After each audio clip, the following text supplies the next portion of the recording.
Hello po sa inyong lahat mga ka-crypto. Ako po si Pinoy Crypto Trader at sa video na ito ay atin pong pag-uusapan ang aking technical analysis dito kay Solana ngayon pong March 11 taong 2024. At ayan, base po sa aking analysis ngayon dito kay Solana ay kailangan po niyang basagin ang nabuong minor resistance line dito sa 148.85. At kung pag nabasag po niya ito ay dito po na po siya magpapatuloy sa kanyang pag-akyat kasi may nabuo pong resistance line dito, kaya yan po ang dahilan kung bakit nitong mga nakalipas na araw ay siya po ay nagko-consolidate or nagsa-sideways.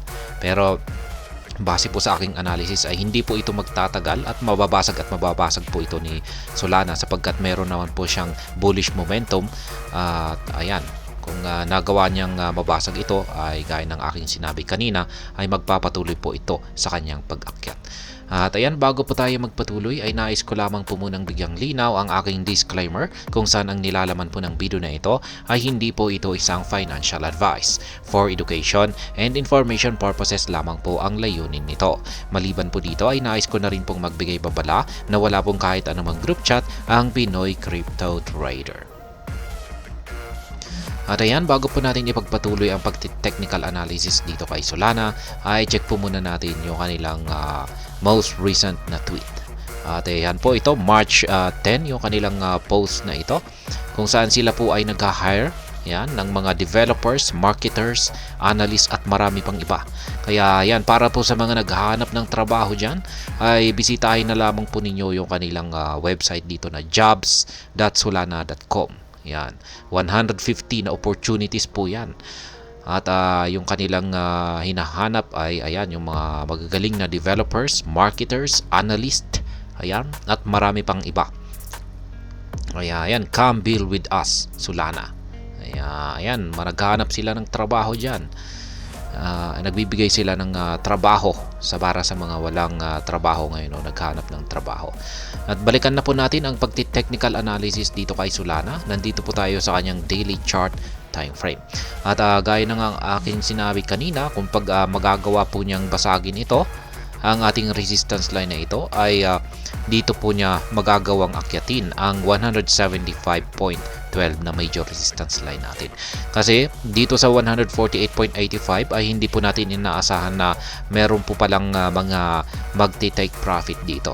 Ayan, maraming mga nag-take profit sa presyong ito kaya medyo nahirapan umakyat itong si Solana. Kasi nung nag-breakout po ito, 139 dito sa nag-breakout po sa resistance line natin dito sa 139.18 ay aakyat na po sana siya. Ayan, patungo dito sa 175.12. Pero medyo naantala po ang kanyang pag-angat sa presyo sapagkat biglang may mga nag-take profit po rito. Pero masasabi ko na hindi po magtatagal yung mga nagbebenta rito, hindi po magtatagal yung selling pressure dito at ayan, magpapatuloy pa rin po sa pag-akyat itong si Solana patungo dito sa 175.12 na sunod po nating resistance line. At kung makikita po natin dito sa ating Hall Switch indicator na uptrend pa rin po yung kanyang ipinapakitang signal. At kitang-kita po natin na yung kanyang katawan ay wala pa rin pong pagbabago. Malaki pa rin po yung kanyang sukat. Ayan, habang humahaba ito. Ayan, patuloy pa rin po ito sa paghaba at nananatili pa rin yung kanyang sukat. Kaya bullish or uptrend po yung kanyang ipinapahiwatig na signal dito. Samantala yung ating QQE mode indicator naman po rito ay mapapansin po natin na ang kanyang sukat ay lumalaki. Ayan, lumalaki po, patuloy po na lumalaki ang kanyang sukat. Kaya ibig pong sabihin ay bullish momentum. Meron po siyang bullish momentum. Kung saan ay patuloy pa rin po na itinutulak ng mga bulls ang market price ni Solana para ito ay umakyat.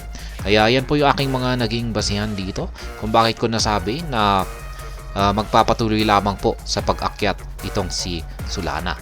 Medyo naantala lamang yung kanyang pag-angat sa presyo dulot po ng minor resistance line natin dito sa 148.85. Pero gaya ng sinabi ko kanina ay hindi po magtatagal ay mababasag din po kaagad ang 148.85 na resistance natin dito at aakyatin po niya ang 175.12 na sunod po nating resistance. Kaya yan po ang aking technical analysis update dito kay Solana. At hanggang dito na lamang po tayo sa video na ito. Sana po ay inyong nagustuhan ang aking paliwanag dito. Kung inyo po itong nagustuhan, pakiclick lamang po ang like button nito. Para naman po sa mga bago lamang dito, kayo po ay aking inaanyayahan para mag-subscribe. Pakiclick na rin po ang bell icon nito dahil ito po ang siya magsisilbing notification nito sa mga bago kong videos na akin pong ina-upload sa aking YouTube channel na ito. Marami pong salamat sa panunood. Ingat po tayo lagi at God bless po sa ating lahat.